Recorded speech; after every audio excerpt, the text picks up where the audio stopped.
All right, at this time, I would call the October meeting of the MSD North Jersey School Board to order. Please join me in the Pledge of Allegiance. I pledge allegiance to the flag of the United States of America and to the republic for which it stands, one nation, under God, indivisible, with liberty and justice for all. And Mr. Slagle, if you can read our vision, mission, core beliefs, and high priorities, please. Absolutely. Our vision, we inspire all students to achieve their potential for learning and life in a safe and supportive environment. Mission, we partner with our community to create a dynamic and innovative educational experience, empowering students to become educated, productive, and responsible citizens. Core beliefs, we believe our community is vital to our educational success. Everyone is valued and treated with respect and always telling the truth. An educational opportunity for all, student-centered programs, challenging and inspiring learning, and the pursuit of excellence through a strong sense of pride. Our high priority is enhancing the student experience, investing in administrators and staff, fostering strong relationships among all, and maximizing resources. The meeting is yours. All right, so tonight we're going to have some preliminary hearings, 1028 hearing and additional appropriation hearing. So this time we're going to open our second public hearing of the preliminary determination to issue general obligation bonds in the amount of $4 million, not to exceed $4,900,000 to finance the proposed project, which consists of energy savings and conservation measures, technology, office storage and workspace upgrades, replacements and equipping, parking and asphalt repair, upgrade and replacements, roof replacements, repair, renovation, and solar installation, HVAC repairs, upgrades, and replacements, and other related renovations, improvements, and upgrades to all school corporation facilities to permit such buildings to be utilized for school purposes. And that's where we had, Matt was going to talk about financing. Sure, yeah, I can talk about it. So Jacob with Bose, McKinney, and Evans, we're your bond counsel. So there are three separate hearings, and I guess just high level, Todd just kind of talked through them, but just to be specific as to the need and kind of what we need to discuss for each of them. The first one is the second preliminary determination hearing. I know you guys had a public hearing back in October 6th, I think, at your last meeting. So not because of the size of the project, but because of your debt service levy statutorily, the General Assembly changed it a couple years ago. So if you're over 40 cents of debt service levy, you have to have two public hearings and take comment from the public on the project. And so that's the purpose of the first hearing.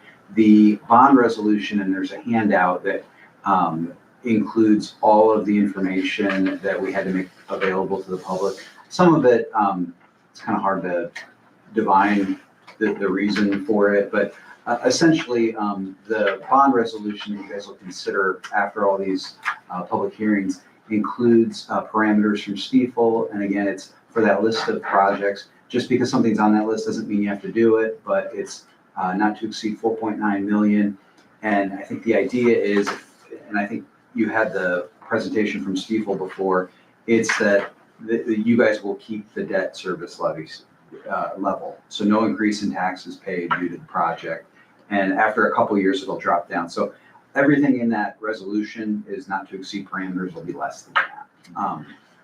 So with that, I'll go to, and maybe we can then kind of talk through each item for specific to each hearing. But the second hearing is a 1028 hearing. So historically, you guys who've been on the board have had to have those before. If you're financing anything that's going to cost over $1 million and you're going to pay for it with bonds or leases that are payable from property tax, you have to hold a public hearing.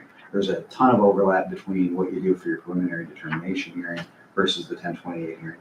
And the purpose there was to make sure that you've considered kind of the tax impact and everything that Stiefel's kind of run for you all.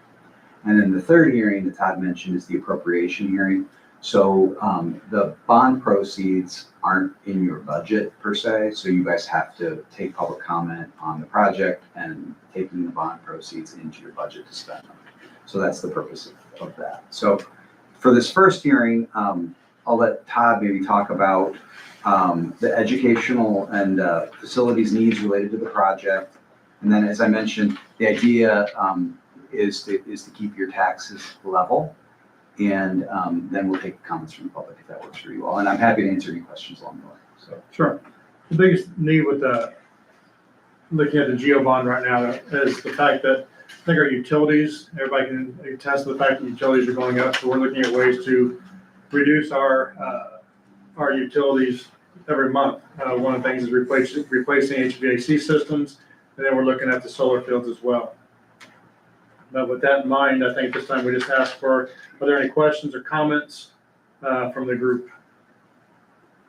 Amy just walked out, so if someone's in the YouTube world, we'll have to wait a second until she gets back to make sure there's no questions in the chat.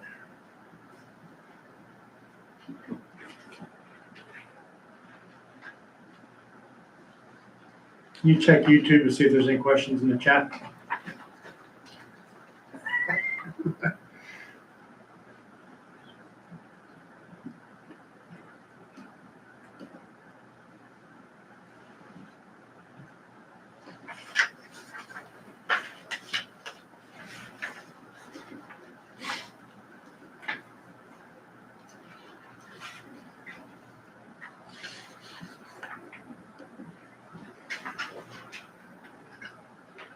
I don't think we opened this one electronically.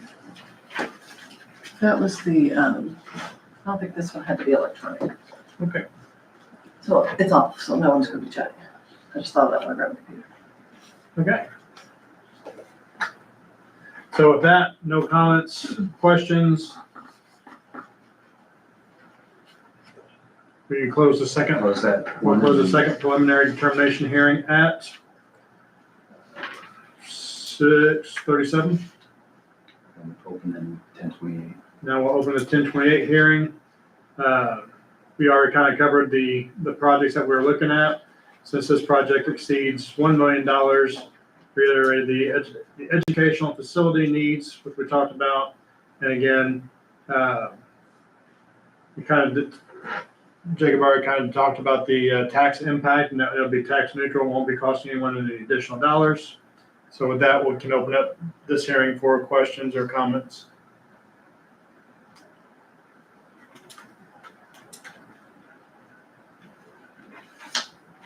Hearing none, we're going to close this hearing for the 1028 hearing at, it's about 6:38. And then additional appropriation hearing, as Jacob described, we've already set our appropriations for the year, so this would be additional funds that would require additional appropriation. Right? Yep. So at this time, we can open this up for questions or comments from the public.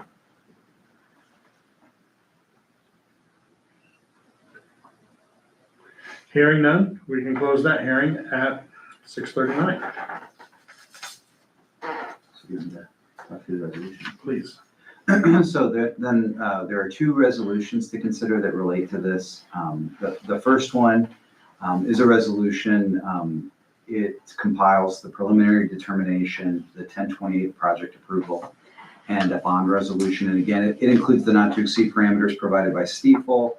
It includes all of the information provided in the handout for the public. And it authorizes general obligation bonds. And again, they'll be sized to keep the tax levy level. As far as timing, we will put out a notice, assuming everything is adopted tonight. That'll be in the newspaper, I believe, on Wednesday or Thursday. That starts a 30-day clock when folks could remonstrate. Assuming no remonstrances, Stiefel will work to begin to market the bonds. I think they anticipate receiving a rating on these bonds, having the preliminary official statement released late in November, and that's kind of the prospectus. Like if you bought mutual funds, it's kind of what we have. You guys have seen them. They described your bonds and described the school and the school's revenues and operations. And we would anticipate a bond sale in early December with funds available probably mid-December. We'll try to close mid-December, so because I know folks start to disappear as you get closer to Christmas. So with that, I'd be happy to answer any questions on the resolution.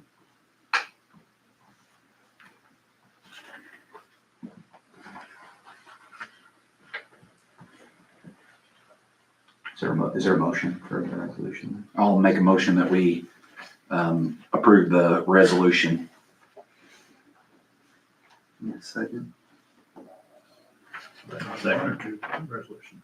There's a second resolution. Yeah. Any discussion on approval of the resolution? All in favor, say aye. Aye. Any opposed, same sign. Motion carries 4-0. So then the last item is the additional appropriation resolution, and we'll get questions about why we don't just throw this one in together. But sometimes the LGF will want that, and it's easier to keep it. If you guys have a copy of it, it's 1 page, and it's a lot easier than 30 pages. So that additional appropriation resolution is what appropriates the bond funds into your budget, and once bonds are issued, lets you spend them. So if there's questions, go ahead, sorry. Motion to approve the additional appropriation resolution. I'll make that one as well. Second, I'll second that one too. discussion on that. There's a motion and a second. All in favor, say aye. Aye. Any opposed, same sign. Motion carries 4-0. I've got copies of this.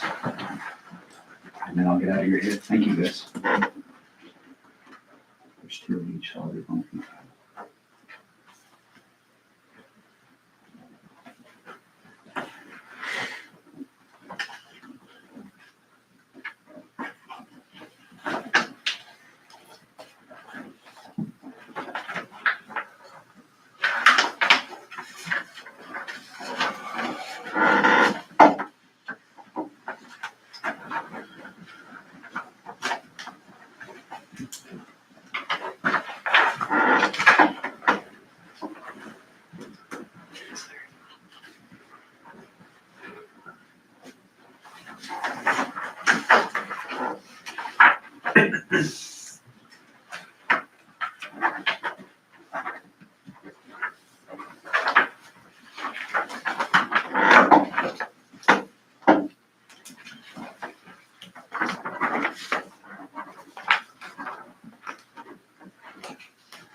I don't have anything else, Mr. President. Thank you very much. Thank you. Thank you. Thanks, Jacob. Have a safe trip back. All right. Back Back on. on. Yeah. Watching the football games you should drive. Better not be. Listening to you, listening. So we have no patron concerns tonight, it looks like. Okay. We're on to the minutes. All right, so on here the minutes, claim docket consent items. We have 3 groups of minutes for your approval. Claim docket for September 9th through October 20th. We have a handful of FMLA requests there for your approval. We do have a resignation from North Elementary for an Innovate teacher.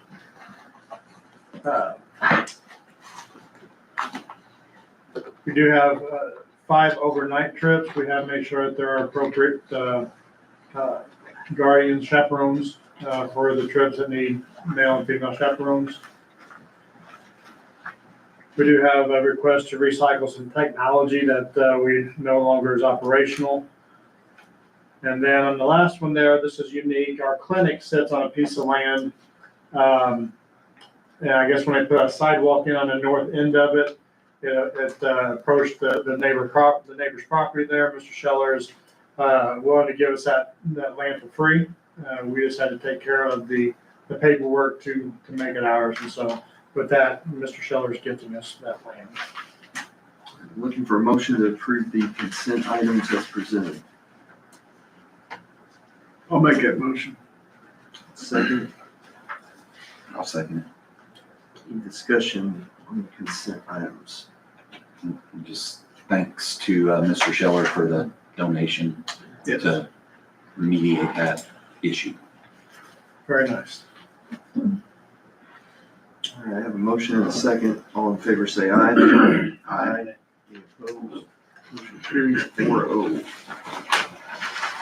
On to new business. On new business, we have before you our 2026 budget with the following resolutions connected to budget, appropriations for tax rates, resolution to adopt bus replacement plan for 2026, Resolution to adopt capital projects plan for 2026. 2026 budget transfer resolution. Resolution for the 2026 budget hearing. The rainy day transfer resolution. And the resolution to transfer up to $1,752,000 from the ed fund to operations. Looking for a motion to approve these as a group. I'll move to approve the resolutions as a group. Second, I'll second that. discussion on these. All right, I have a motion and a second. All in favor say aye. Aye. Any opposed? Motion carries 4-0. All right, next, we have our 4 administrators from our schools here with us tonight to talk to us about a new STEM certification recommendations that has come down from Indianapolis. And so, Amy, go ahead and hit the next slide there for us. Good evening. I'm the new guy. They nominated me to do the presentation. So I'm gonna kick us off. So recently, information came down from the state on a new certification process for STEM certified schools in Indiana. I think most everyone here attended a webinar, or at least viewed the webinar after the fact, where they went through the process and answered some questions along the way. They had a parking lot where people could go and ask questions, whether either before or in real time or afterwards. So a lot of this information comes from there in the webinar. So one of the questions that was asked, because several people were concerned whenever they heard some of the new requirements on the certification process, what's the advantage to doing this? And this is what the IDOE had given us. They listed 3 main things: the potentially higher iLearn scores, student-centered learning, and then alignment with IDOE standards. The new certification process, it's no longer a recertification process. So basically everyone is starting fresh. You're not grandfathered in. The work that you've done previously is for the most part not usable. Everybody has to start over. Unfortunately for us, we were in that last year, and schools had made a lot of efforts, done a lot of work to be prepared to just be recertified this year. And now that is not possible with the new process. So another thing they mentioned was an annual progress report that will now be required, regardless of if you're certified or not, or what process you are in. You're still going to have to produce this annual progress report each year, showing how you are moving towards the next certification. One of the questions that was asked, one of the questions that was asked is, what does this look like? You know, what's going to be the requirements of this? And it was another situation where they said more information is to come. So they couldn't give us any details on what that looks like and how much time and effort that's going to be annually, just to show progress towards the certification. Other changes and requirements, 2 walkthroughs for each teacher that's related to a STEM discipline. So that in our case would be math, science, innovate, any STEM related class. Those teachers have to have 2 additional walkthroughs. Again, no word on what that form looks like and how detailed, how in depth that process is. 3 school-wide STEM events every year. And then this was a big one, 10 hours of STEM focused PD per year for all teachers. That's not just the STEM discipline teachers, that is all teachers. Every teacher in your building has to have 10 hours of STEM focused PD, and they are not providing stipends for that. When we asked where do we get this from, they mentioned the Indiana Learning Lab, which has some online stuff, but there was no details given as to here's what you need to do, here's how you get your 10 hours. It was another one of those more information to come. Kind of a summary of our concerns, the certification. Amy, can you click to the next slide? I just want to make sure we have the, okay, all right, yeah. I just want to make sure we have the most current one. The certification requires a multi-year commitment and no assurance that the rubric is not going to change like it did on us this year. And as I mentioned earlier, the previous work that we've been doing the past 4 years to prepare for this, most of that is all for naught. just because the certification process has changed. It's no longer that recertification, that rubric, that criteria we used initially. They're not using that same rubric any longer. Concern from teachers. I know in my building, and I'll let the other principals speak for their building, but just speaking to my teachers, the concern they had about the amount of time required for this PD and the fact that they're not going to be compensated for it. That was a definite concern, especially when it's affecting our entire building and not just a small group of teachers or like our STEM committee. It is the entire building that would have to go through this. And then along those same lines, just the significant time, time demands that we're going to ask even more of our teachers without any compensation for it. And of course, diverting our focus from our school improvement plans, which I know the other principals will touch on as well. Okay.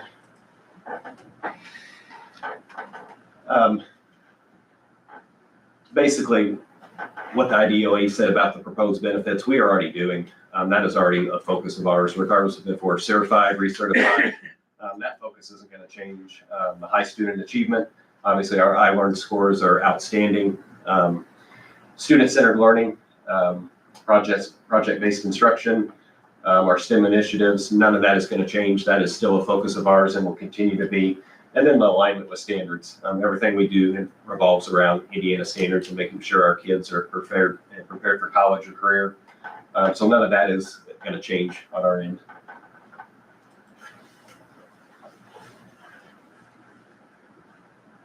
You wanna I would love touch on to. So Matt and I kind of work together. Really, both of our schools are aligned with what we have brought out of our pre-certification from STEM. So we've got STEM classes that our kids go to every 3 days. We also have a built-in STEM time in our daily schedule. So kiddos are getting that 30 minutes a day. Innovate, Sling Studio, robotics will continue, mystery science curriculum we use, and then code.org. So all the great things that we've created through our STEM initiative, we can plan to continue and continue to grow too. We talked about still having a STEM committee where they can, still get together and create new ways that we can include STEM. I think the STEM fair is still something that the corporation is going to continue. So lots of good things, just without the title of a certification. Amy, I'm afraid we don't have the most recent presentation here, just based off that slide. I know we don't have the most recent one that's The in. only one you sent me. It's live in Google Slides. Oh, well, I have to PDF it to get it in Okay. that packet. Yeah, this was probably Okay. before I can fall. go Yeah, the only Before thing we're fall missing break. is the daily 30-minute STEM, right, in our daily schedule. And I'm guessing maybe the high school slides aren't on here either. I just don't I know. have them for reference here if I need it. You Okay, don't need to chase them down, I can. okay, I can say I can go to the Google Drive and find it if you want. Let's just keep moving forward. Okay. We're good. Okay. all right.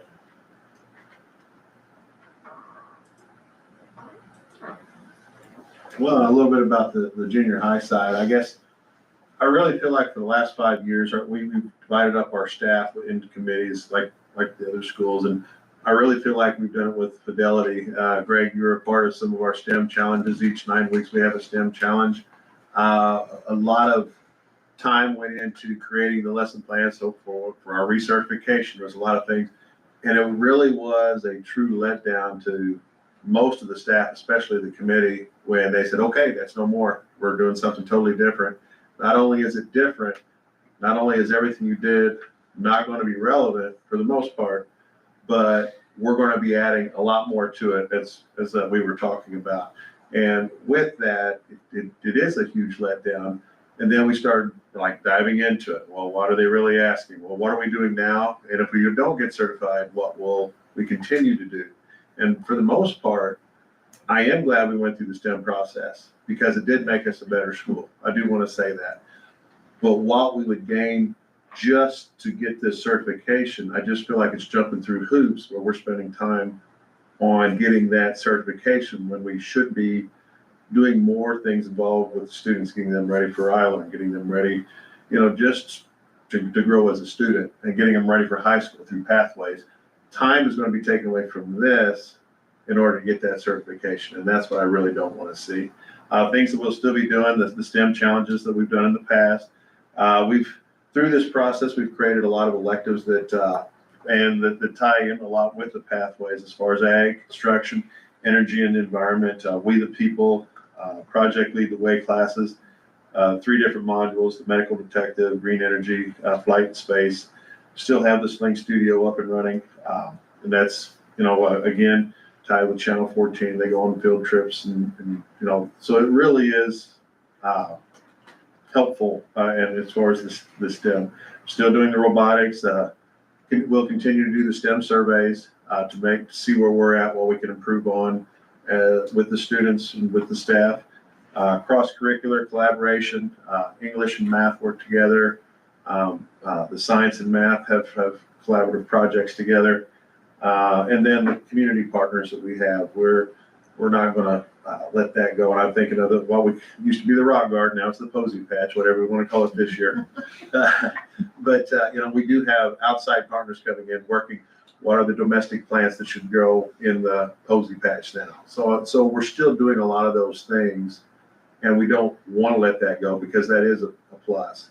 It just, again, like we were reiterating, we're just going to lose that certification name. That's pretty much it. Maya? All right, sounds good. Sorry I don't have a visual on this, but I had my slides this morning, after talking to Mr. Slagle. We're going to continue to develop and optimize the student experience in STEM in our building. And I think whenever you really think about the investment that we've made in STEM, the recent projects that have gone on in our building in the CTE area would be, an obvious step and proof that we are absolutely committed to STEM, and it's very important to us. I don't know when the last time you got a chance to walk through those areas. I assume you've been in the engineering area, and I consider really everything down there as STEM, one way or the other, because I think a lot of it is related to technology. But we've got dual credit and Project Lead the Way offerings in math, science, engineering, agriculture, construction, education, and business. And I actually think of, education, is a science in its own right. And so we're constantly looking to develop those things, not only to optimize the student experience, but to add opportunities for graduation for students based on next level pathways of study. Also funding opportunities for the district through offering next level pathways of study. Obviously, we continue to keep our robotics top of mind through engineering with Mr. McMunn, who's doing a great job with that. And then we keep going with cross-curricular collaboration projects and in our community partners as well. I did want to talk a little bit about our high priorities at the high school level, and some of this ties into, for example, the junior high. I know school accountability is something that is on my mind. If you've ever had the opportunity to talk to me, it's something that's on my mind. And so if you're not sure kind of where the process is with school accountability and where our resources I feel like need to be focused, is the final accountability rule will be published in the next month or so. The second draft came out during fall break. So there's going to be about a 30-day or less comment period, and they have to have a rule in place for school accountability by December 31. And whenever they do that, we will get an A through F accountability grade for all of our schools that will be published in the fall based on this year's performance in our schools. And they're still trying to nail down exactly what that is going to look like. We have a really good feeling for how it's going to work. But whenever I start thinking about, like with Mr. Kavanaugh citing some of the curriculum that he's developed, even in the STEM areas, his school will get accountability benefit from high school courses being offered at that level. So that doesn't necessarily have to be STEM related courses, but I think the picture that I'm trying to paint is that we have a lot of things that are coming up that are going to require some energy and focus for us to do the very best we can do to represent our school and our district. And I think those things are important.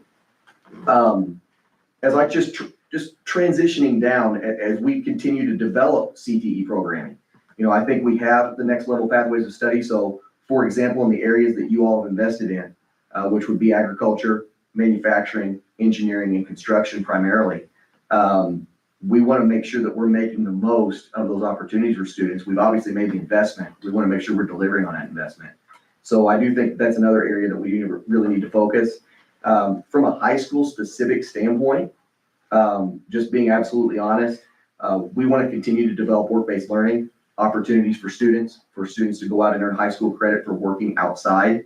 And a lot of those opportunities, not all of those opportunities, but the opportunities that are directly tied to our CTE pathways. Whenever I say next level pathways of study, that's what the state calls a CTE career pathway. Those are often STEM related. We do also have students that are just simply working and earning high school credit, but regardless of the work-based learning placement, those placements are good for our district and our school because they're going to help us with school accountability, A through F accountability. And finally, you know, as I think about the impacts on high school, and you know, Mr. Jakes, he mentioned the high level of performance that we've had with iLearn in our elementaries, and I know that Mr. Cavanaugh's worked hard to have a high level of performance there.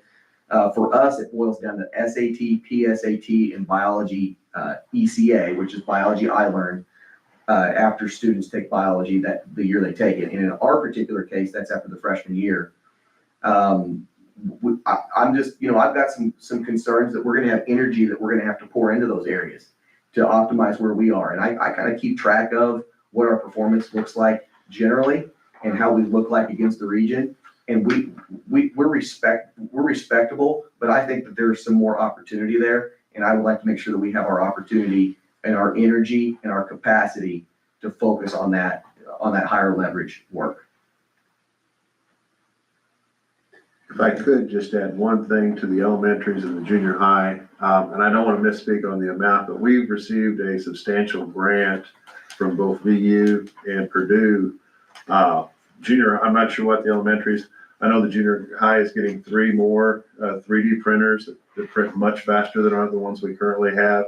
We're getting 5 armed robots that the kids will learn how to not only write with, to pick things up, to move. I think there's 8 drones that will be attached to this grant. A lot of equipment, and it won't just be in the engineering department.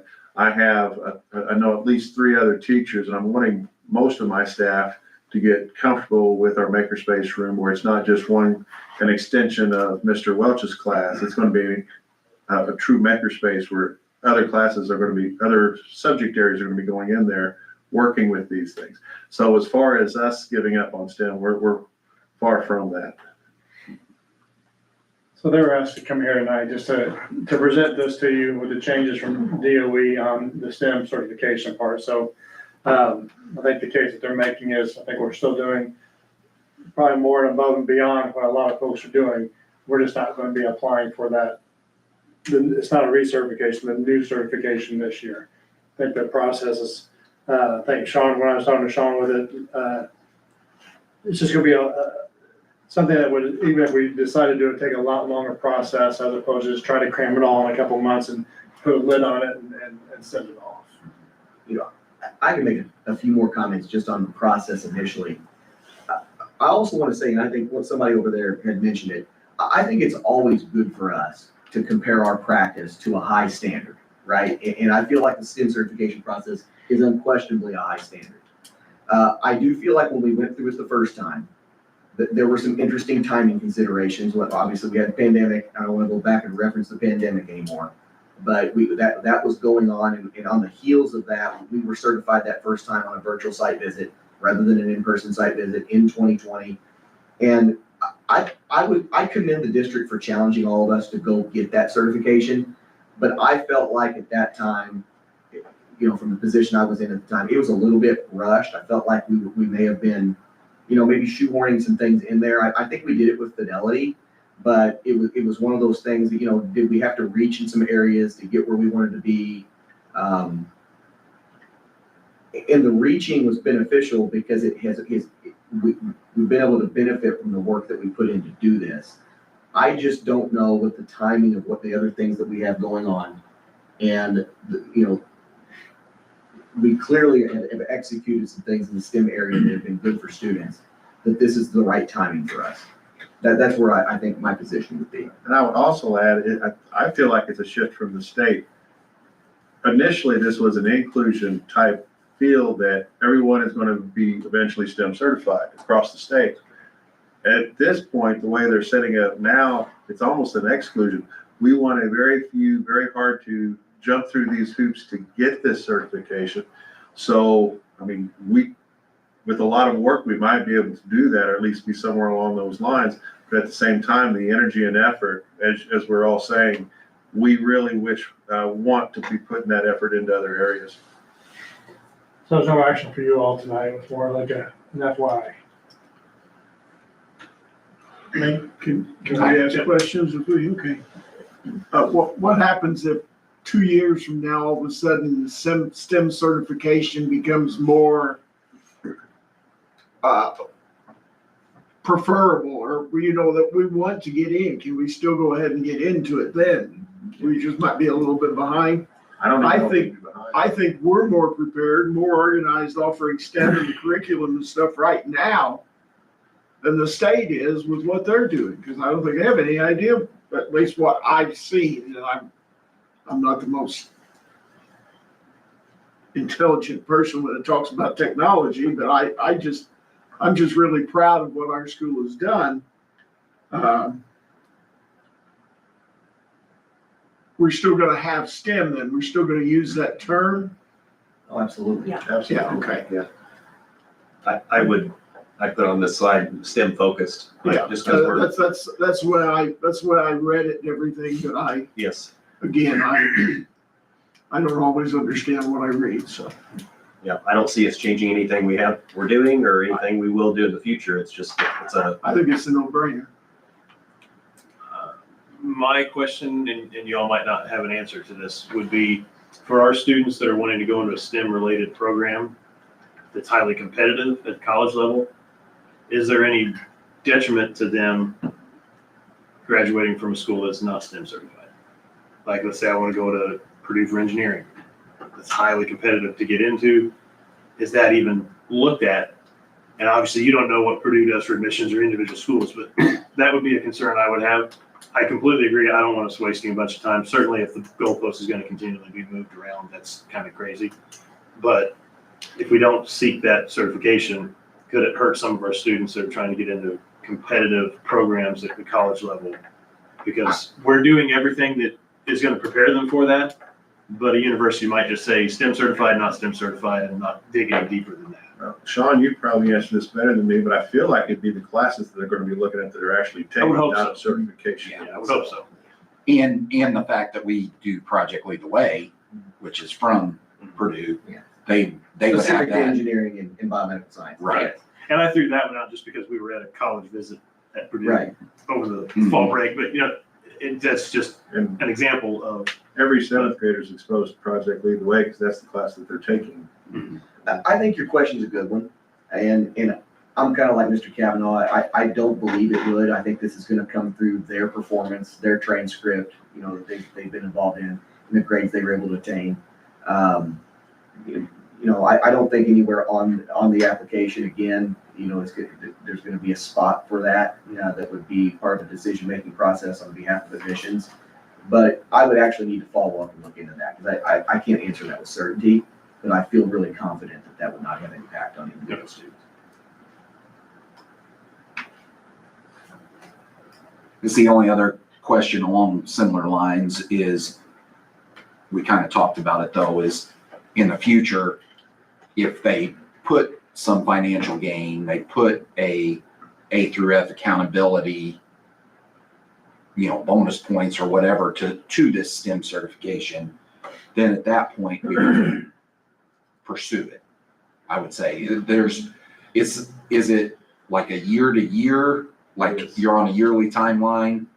So we'd have to wait till next fall or whatever to start the process if we didn't do it at this time. Yeah, everyone is basically starting over, so it doesn't matter, like, we're in the position of so close, but yet so far away, or a school that just has never done it and just getting ready to start. We're all in the same process, so, yes. So in their proposal right now, I know we can't read the magic 8-ball from the IDOE, but their proposal right now is that this is a year certification, and then we'd have to jump.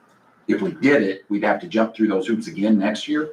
No, they call it, there was like 4 levels. So I can't remember all the 4 levels, but I know the last one's innovative. Like, they expect everyone to go through those 4 levels on every competency on that rubric. And once you get to innovating on every competency on that rubric, you are then certified. For 5 years, right? For 5 That'd be years. a 5-year deal, the same like thing we just were. Yeah. So, you think about it like readiness levels 1, 2, 3, 4, you would not be certified until you achieve level 4. We might find if we wanted to pursue this, that we may only be level 1 or 2 or 3, and we would have more work to do, and then we would go back in the following year and we keep working toward 4 after you achieve 4, as long as the bar doesn't move, which it will some. And I'm not being hypercritical of that. I just think the expectation would be, because this is not the first time that the qualification process has changed. I want to say this is maybe the 3rd or 4th time it has since we've been certified. Mhm. At minimum, 2nd or 3rd, Mhm. just so you're aware of it. And those things happen constantly from the state. Yeah, they do. And, I want to say, they have good intentions with this, and they want to have a high level, and they want this to be grandiose, and they want this to be, an exclusive thing. I think, more of an exclusive thing rather than an everybody thing. Obviously, we're proud of what we do. We're proud of the direction we're moving. But again, at this point in time, our position is that, we have other places to put our energy. I feel like it went from, for the last 5 years, it was a marathon. Now we gotta go to a sprint every year. That's how I feel with this. It's the constant fighting it. And it'll, like I said, it's gonna drain a lot of energy from our teachers that we really want to be focused on elsewhere. Mhm.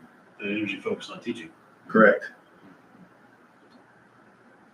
Yeah, and the other thing I had was just basically a comment, because I started it as a question, and then slide 2, I think, started answering it. But we definitely don't want to lose sight of what we've gained from that first STEM certification, because like you said, participating in some of those community, the STEM challenges, and I got to see all of that firsthand, and the strides that we made as a school and as the kids made strides in their learning it was tremendous. So just make sure if we don't do this, that we're still reviewing the process and making sure there's not some concepts, ideas that we're missing out on because we're not going through this process.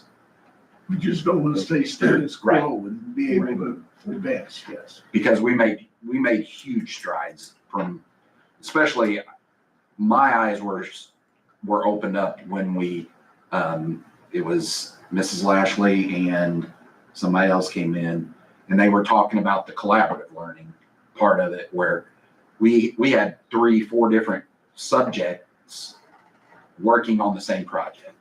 And that was, in my mind, was huge, because that's what they're doing in the real world. Once they get out of here, no matter if they're going into college or career, they're going to be involved in all aspects of life, not just English or not just math. So just make sure we stick to that. As a parent, whatever that stage 4 is, say it's innovate, that would be released by the state each year. So if we held ourselves to those standards, prepared for the certification just without certifying, our kids are still getting that level, correct? Is that my understanding? Yeah, I mean, it's a rubric with competencies that you have to get all the way to that 4th level in all competencies before they will certify you. So that's kind of one of the concerns of the new process. But that doesn't mean we're not trying to do those things. Right. But But if that's released from the state and we're holding ourselves to, We use it as a tool. yeah, use it as a tool to hold Right. ourselves accountable to that level, offering that to our students Mhm. without putting an acronym by our name. Honestly, just taking out the It's gonna time cost consuming poops. Yeah. That's still doing it. That's really what we're after. I would wait to ask this afterward, but I'm guessing y'all won't stay around for the entire meeting. The very first slide talked about 2 walkthroughs a year. High level, real quick. What do you mean walkthrough? So kind of like a short observation, teachers have formal observations throughout the year. The walkthroughs usually is something a little shorter, like a 10, 15, 20-minute type of walkthrough. The concern is we don't have a rubric or any guidance or what they're looking, for us to find during that time. So it's another visit to a classroom. Not that we don't want to visit classrooms, but just another form that we have to fill out, and the teacher, has to, A distraction from their teaching. Yes. Well, and I would like to add to that, because I looked at what some of the other schools were doing to start preparing for this, and you're not gonna get what they're asking in 10 minutes. It's gonna be another pretty much full classroom observation, which is fine, but when you put that on top of the other observations that we need to do, because they don't double up of, okay, there's an observation I need to do for my English teacher, but then now I gotta come back and do a STEM observation, because it's just not gonna be the same things we're looking for. And those are done in-house. The principals presumably would do this one. I I had a strongly, feeling that's what it was, just wanted to clarify. Thank you. I strongly believe that our teachers need to be in the classroom teaching and not doing numerous other busy work things that don't allow them to do that. Thanks for you for preparing this and bringing it out tonight and sharing it with us. Welcome. All right.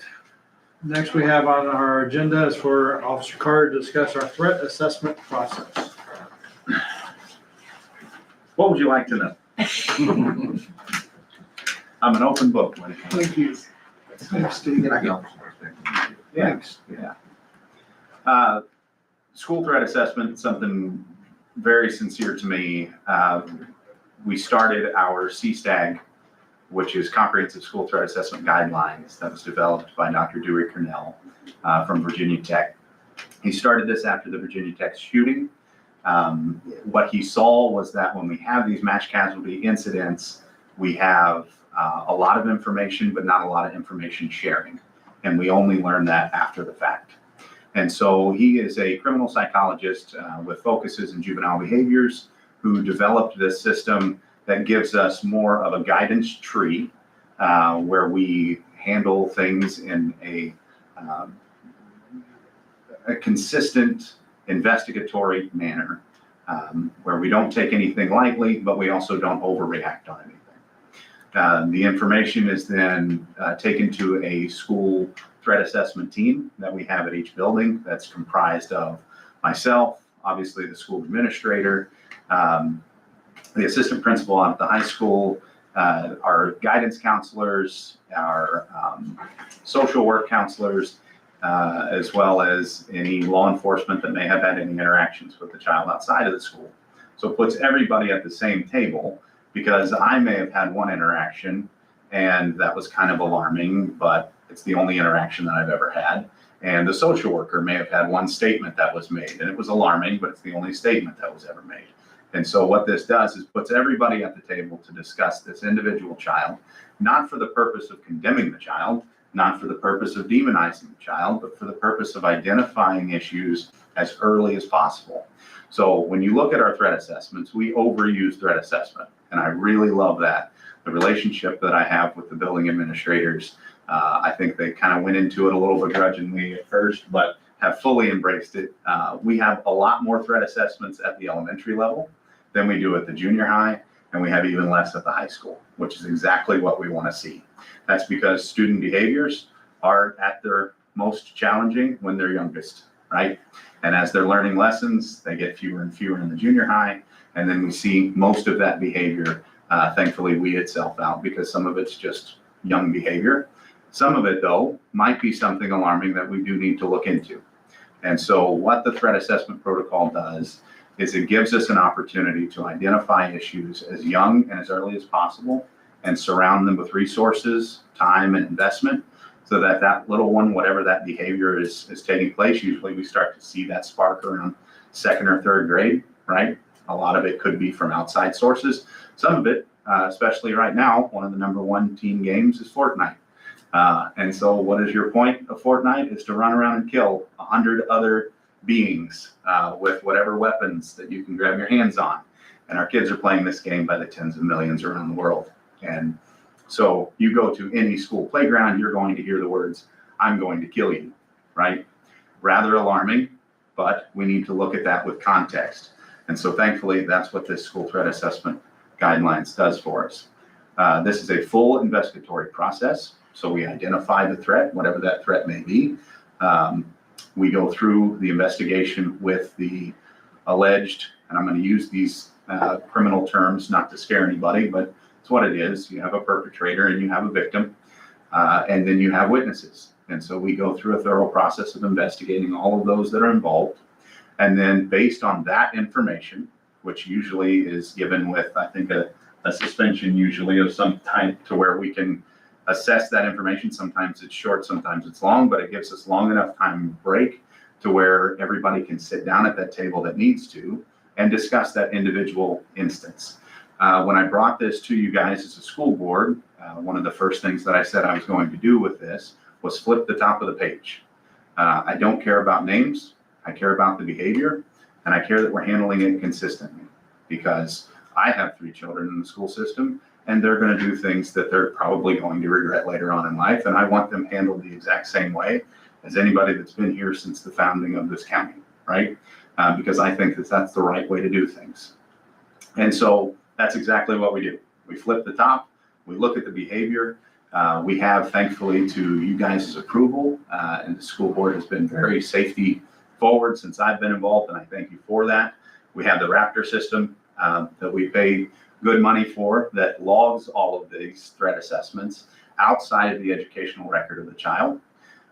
So it is not FERPA protected, and it can be used for law enforcement. It can be used for other medical professionals. That information can be shared for the benefit of that child, but also for the benefit and the protection of the community should it need be. So that gets filed in our system. That then stays with the child throughout their whole educational career. So if little Johnny did something in 1st or 2nd grade that was alarming, whatever it may be, that then sparked a threat assessment, even if it was something small enough to where Johnny said he was going to kill Timmy on the playground, that's going to start a threat assessment. It's going to be a short one because we determined that they were playing and chasing each other with a stick or a ball or whatever it may be. The process stays the same. So that investigation didn't have to go any further, but that is still logged with those individual students as the perpetrator and the victim, so that if we start to see a return pattern, and anybody in our district has the ability to log a concern without it making it to a threat assessment. So a recess worker or a bus driver or somebody that's working the cafeteria, if they hear something, I want them to say something, and nothing is too small. And so I've stressed that to our staff members. And thankfully, I do get regular concerns where it just pops up. And I said, nothing is too small. I want to know if Tommy shows up in the same shirt 3 days in a row, because it might not be anything to you, but it might be a sign that there's something going on at home. And the whole purpose of this is to surround that child with services so that we handle little things really well, so we don't deal with big things. And so that's the system that we have in place. I think that it's working tremendously. I'm very happy with that system, but I want to stress that there's been some confusion as to what this system does. This is not part of school discipline. I am not a school disciplinarian, nor do I want to be. This is an investigative process to ensure the safety of that individual child, the school involved, and to try and deter any future instances where maybe there needs to be a change of placement, maybe there needs to be counseling taking place that wasn't taking place before, maybe there's resources that can be used at home, maybe there's outside resources that can be used, so that this child, say it happens in 2nd or 3rd grade, when we sit down and we investigate this, similar to what, the schools were doing before, right? You have an argument or something that takes place on the playground, you're going to pull those kids in, you're going to have that conversation, hey, you're not going to do that again. You're sitting with me for lunch for the rest of the week or whatever it may be. But the point is to try and figure out what the root cause is without overreacting and cause a deterrent, whether it be through disciplinary processes, but hopefully it's through counseling and learning to manage emotions at young ages before we get to the older.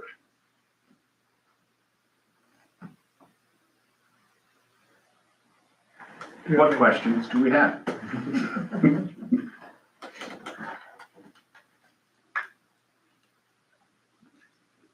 don't have anything. How many of these processes do you go through in semester? Oh. I'll say 1 week, I think 3 weeks ago, we had 5 threat assessments in 3 schools. Between the 3 schools, we had 5 threat assessments all at the same time. That was a busy week because I take those very serious. That's also a question that's come up throughout the community, which I wish, I don't know, I They wish weren't we could. related though. No, Okay. no, but because we overuse them, right? The majority of them were at the elementary level. There's been some agitation with the staff at a couple of the buildings that they're not given more information. Some of that's going to be protected because they're juvenile, right? And if it stays at a school disciplinary level, that's not something that's going to be shared throughout the whole building. So I need to do a better job, and I'm working to do a better job of building that trust with the staff members so that they know that if we are conducting a threat assessment and that child is still in the school, then an investigative process has taken place and that threat was deemed transient, which is a term that we use that means that yes, a threat of some sort took place, it was fully investigated, but the safety of the students in the building and the staff are not at risk. And so having those regular conversations and letting them know, as well as our parents. But what I really like about this system is we follow it to a T. It's a black and white system, and I feel like I could go before the court of law and I could defend this, that we handle this consistently, 100% of the time. The child was either, I mean, I've had some that serve a lunch detention, and I've had some that have been out of the school and put on ankle monitor because I didn't trust them in our community and I wanted to know where they were at all times. So there is a full spectrum of what can be done to handle these. Thankfully, we deal with them when they're small and we handle them as best as possible so that we don't have them. You say you're not disciplinarian. You do the threat assessments yourself and then the principal becomes a disciplinarian or No, what? the threat, I stand by for fidelity to ensure that the investigative process is handled consistently. The building administrator is the one that actually conducts the threat assessment. Okay. And I think That's right. Mr. Fisher. Okay.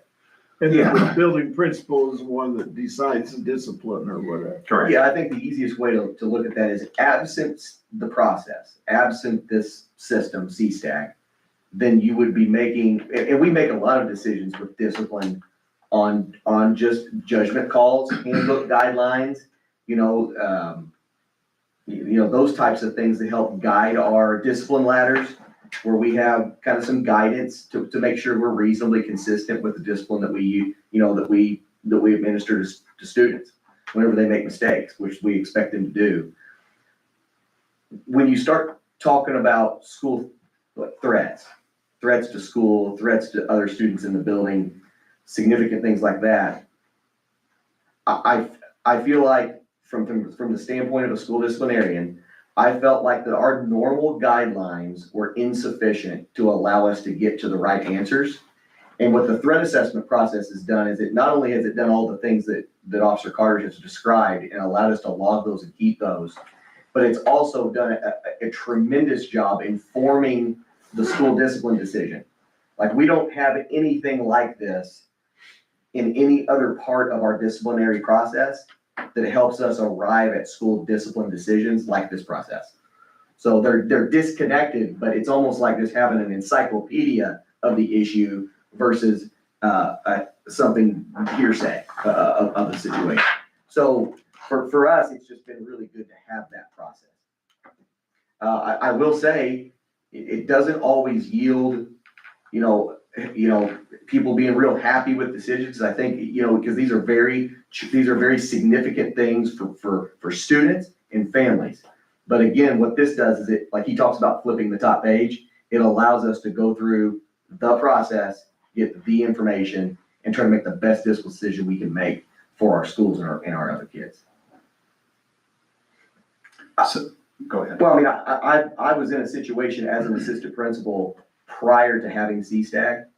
And I don't think we can ever err to the side of too safe with school safety issues. So absent a process like this, I think that we didn't really have the ability to make a decision that was maybe as accurate as we have now. And that's not that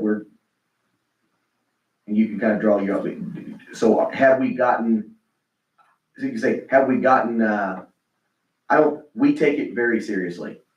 Has our action that we're taking as serious as it used to be before we had the process? In some cases, it's just as serious or more serious. In other cases, it's less serious. But I do think in all cases, it's been more accurate. I will say statistical data based on Dr. Duricanel's studies, which he's had this out to schools, and thankfully now across the state, this is a requirement of all school districts to have some form of threat assessment. When I was doing my research, as you guys let me in buildings in my first year, this was the one that I found that was the most just backed by the science of the child mind. And there were stories going around of a child biting a Pop-Tart into the shape of a gun and getting expelled. And well, we kind of need to look at some context there. And I think it was a second or third grade student. A lot of knee-jerk reaction is when a student screws up or says something inappropriate or brings an inappropriate item to school. Everybody who hasn't had a child do something across that line, their first knee-jerk reaction is get them out of our buildings. I don't want them in our buildings. I'm going to argue against that 100% of the time. Without this level of process, my biggest worry when it comes to these things, and it's not a popular opinion, I'll take you around here in just a minute, but a lot of people say that marijuana is a gateway drug. I think that criminal conviction is the gateway. A lot of people dabble in marijuana, never get caught, and they live fully successful lives, right? Once you're a criminal, labeled a criminal, human beings want to be around people that make them feel comfortable. And oftentimes we see that the ones that are going to make them feel comfortable are doing a lot worse than marijuana. So it's that conviction that then crosses over to where that we might have lost that child to a different social group that now we've got to worry about. I'm going to say in instances like these, what Mr. Fisher was saying, that sometimes with this CSTAG, the disciplinary process is lax. Statistically, what Dewey Cornell is showing is that more and more schools that have this have fewer and fewer suspensions, because you're actually identifying the issue and not creating the isolation of the child, which I think is a lot of the reasons that we see what we do see. When you isolate a child that's having any kind of ill feelings towards another, they're going to just grow in those feelings.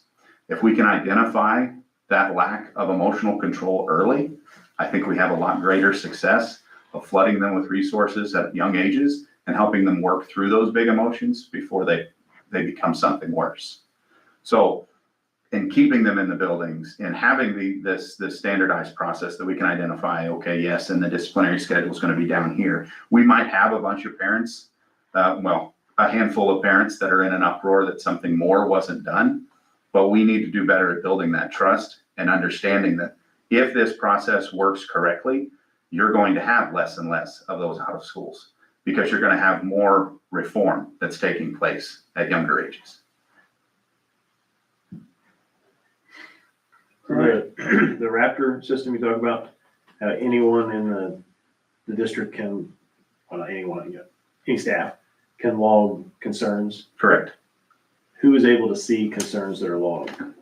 So different concerns, we have 25 different criteria, nicely color coded, that I want every time a concern is logged, you highlight everything that may apply. So if this is bullying, if this is targeting, this is inappropriate behavior in the classroom, everything's color coded, and we can run statistical reports based on those concerns. So these are all the ones that are classified as bullying. Does it mean that the child's being bullied?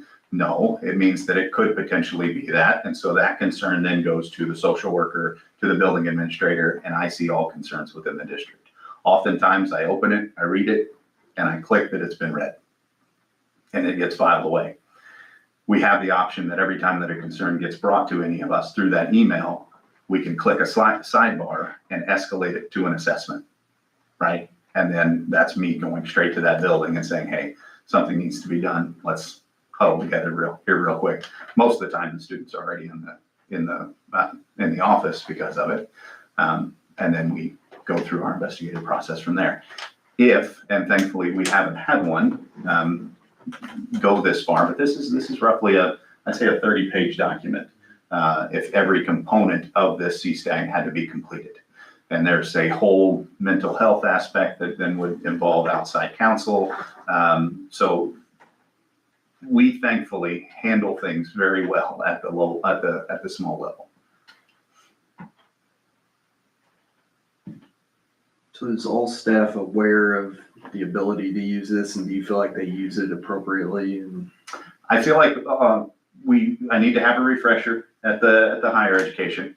Just had refreshers over the last month with the 2 elementary schools.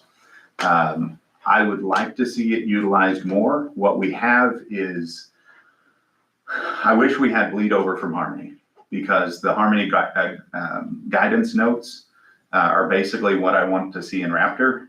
But they're already logging at once, and we're asking our teachers to do too much as it is. those systems They're don't not- talk to each other. But we don't want them to either, because then it's part of the educational record. So I don't know what that workaround's going to be. I don't want there to be a bar that then the teacher has to decide, or the staff member has to decide, well, did it reach that level for me to log a concern? I don't know where that answer is. And I wish it was easier, but it's not. And then you have your life skills, classes too, that would constantly be breaching, some of these. I've had conversations with those staff members, and they're like, I'm exhausted to the point, I'm logging everything already, and, I don't want to copy and paste and have to do this. So I get that. I don't know what that answer is, but I feel like it is being utilized. I feel like from the threat assessment side of things, we are handling things very well. I'm very confident in our abilities and the skills that we've developed with this system. I'm very happy with how that is working. It would just be on the concern side. Thank you, Officer Carter. Thank you very much. Yep, thank you. Sir? Again, no action required at this time, just information for us. Today, we received bids for replacing the roof at North Elementary School. We have 2 bids that are relatively close to each other, and at this time, with our architect, we have questions that we would like to be able to ask the bidders. Obviously, this is a project that we want to get rolling as soon as possible. So I'm asking you for permission to not name a successful bid at this point in time, but based off questions that the architect is going to go back and ask 2 companies. The highest bid was $277,850. So at this time, ask you to approve at least, let's just call it $278,000 maximum for roof replacement between our 2 lowest bidders. Once we get our questions answered, then it would be one of those 2. Looking for a motion. I'll make a motion that we approve the project not to exceed $278,000. Second. I will second it. And one thing, that is pending on all 4 of them, as long as all the decking is good. And decking needs to be replaced. It ranges from $60 to $100 for a 4x8 sheet to put on there. That's on top of the 278, Correct. but they won't know that until they remove the. Correct. Any discussion on this? All in favor, say aye. Aye. Aye. Any opposed? Motion carries 4-0. All right, we received 2 quotes to have painting done at the North Posey High School and Junior High, the fascia and trim work around the school. Nick's Industrial came in at the lowest bid, so I'd like to recommend them for doing this work. Looking for a motion to approve the paint work.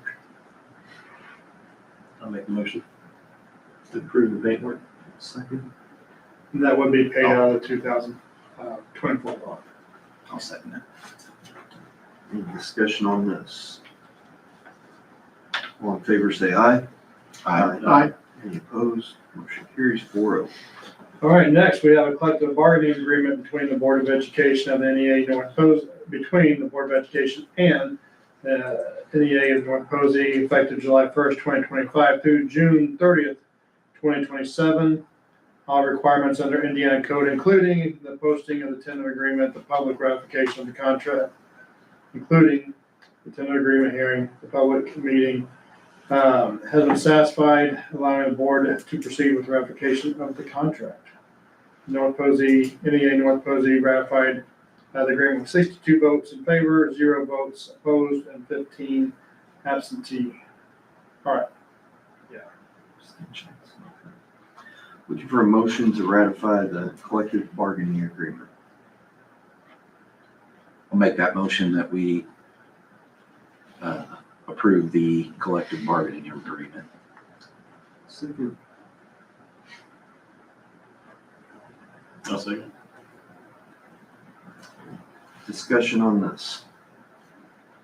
I do want to commend both sides with what you had to work with. I think this is one of the most well thought out contracts I've seen in my time on the board. Yeah, we accomplished a lot in our goals on both sides. I think that'll set us up for future contracts as well, so. Vote is outstanding. Motion and a second. All in favor say aye. Any opposed? Motion carries 4-0. And to go along with that, as outlined in the addendum to the superintendent's contract, superintendent is eligible for a base salary increase equal to the base salary increases of teachers, provided he receives an overall evaluation of rating of effective or highly effective. So at this time, I'm going to recommend that the board set the superintendent's salary increase at $3,500 for the 25-26 school year and $3,000 for the 26-27 school year. Looking for a motion to approve that raise. Motion. Second, I'll second it. discussion on this. All in favor say aye. Aye. Aye. Any opposed? Motion carries 4-0. So next we have our board, present to the board the proposed salary and benefit increase for employee groups not included in the CBA. So non-certified groups have a list up there. The increase on salary schedules by 2% off the base scale. And then a longitudinal step. So before we had, if it was 10 years, you got this, 15 years. We're just gonna make that $1 because some of those were like 23 cents or 17 cents. And so after 10, 15, 20 years, their pay would increase by $1 an hour. We're gonna make corrections to 2 employee groups, our school nurses. I think when we brought this to our attention is the fact that we hired occupational therapists, we hired physical therapists. They're hired in at a higher range. I think our nurses, to my knowledge, nurses are all registered nurses, and trying to make pay commensurate with that. The network system administrator wasn't a change in pay, it was just really a change in classification from where the pay currently is.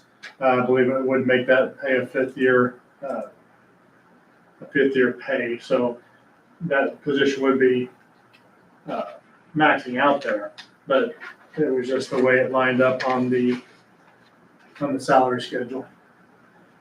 There'll be an increase for bus driver base pay scale by 3%.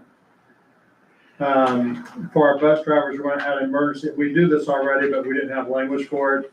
Add emergency callback language to provide drivers with an additional half day of pay if they're called back to run an early route or emergency route. So we've had power out a couple of times when school's been in. We asked drivers to come back in, and so it's just a way to make sure that we did this anyway. But again, here it is in paper, black and white.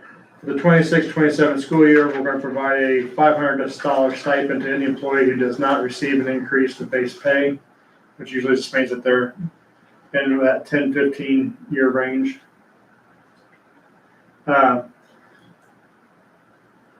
A prorated amount comparable to increase offered in the CBA for employer contributions to health insurance benefit. And then with the next bullet, same idea with the 401 matching to increase for the CBA as well.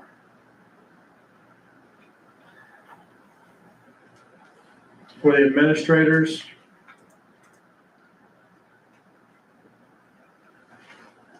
what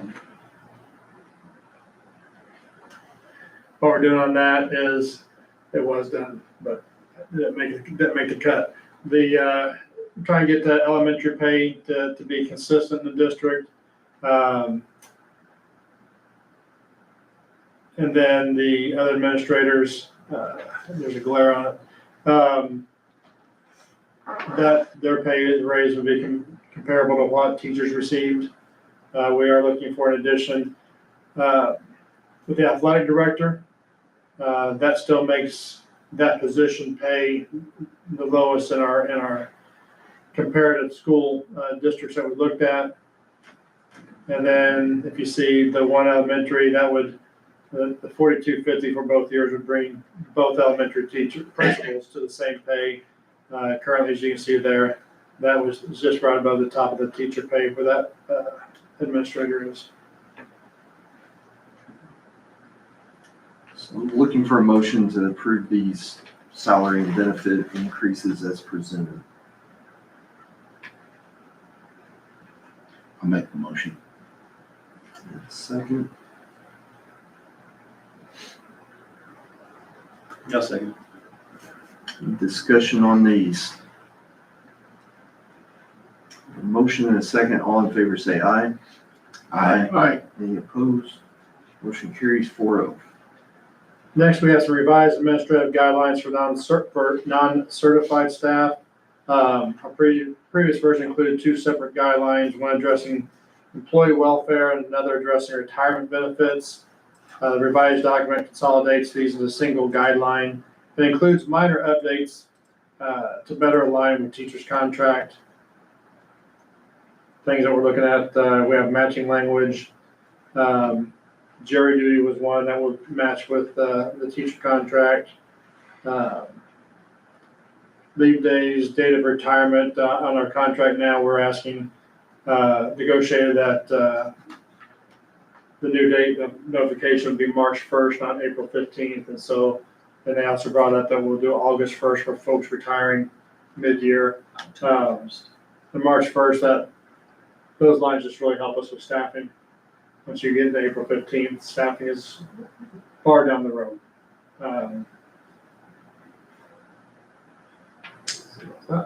Looking for a motion to approve the administrative guidelines revisions. I'll make that motion. Second, I'll second it. discussion on these. Motion and second, all in favor say aye. Aye. Any opposed? Motion carries 4-0. I want to ask that we table the fundraising policy for November. Do we have motion to table that? We tabled It's it last just, time. yeah, so it's on there until Yeah. we do something else. Personnel. All right, we're on the professional leave that's presented to you for your approval. Motion to approve the professional leave as presented. I'll make a motion. Second, I'll second that. discussion on the professional leave. All in favor say aye. Aye. Any opposed? Motion carries 4-0. With the renovation update, I'm happy to say we have metal on the side of the maintenance facility, just not on the roof yet. So we're getting there slowly but surely. Well, we're gonna have some deliveries this week. A fork truck will be delivered this week. Our water jet should be delivered this week. And then our benches for our ag shop and advanced manufacturing will be delivered this week. It's not like, oh, benches. No, these are pretty serious items. I can't wait to see, to get hands on to see what these things actually look like, because they weren't like a $200 bench. They were, not at all. So we did get the door frames and the doors reset in the science room in the junior high. They opened in, they're supposed to open out to the hallway. Glass was completed in the engineering classroom. And so, The exterior window. yeah, I don't know, now I say that, the framing, I know one was broken, I don't know if that one was replaced, the one side that was broken. And then our high school chiller, it's ready, the company, I guess their control box on that panel, they have a new model for the control box, and so we can take a new chiller with the old with a new control panel, but it's just an old version of it. Or we can wait until the 1st of December and get the new chiller with the new panel. So we're gonna wait till December and do that. And the company's supposed to be working with us then as far as winterizing the existing chiller. On the maintenance building, what's the status on the inside? Um, I'm assuming they've been moving forward. Yes, On the to my knowledge, electrical work's done on it. It's metal siding inside. They've been working in the office areas and the restrooms. And there's about 4 sheet metal trucks there today. So maybe, I don't know if the roofing came in, that's what they were doing today or not. That's probably the most as far as that vendor I've seen out, so. Is there still discussion on a mural on the side or? Is that- There is, we're still working through that, just haven't found the one that just says, yes, stop, I'm in.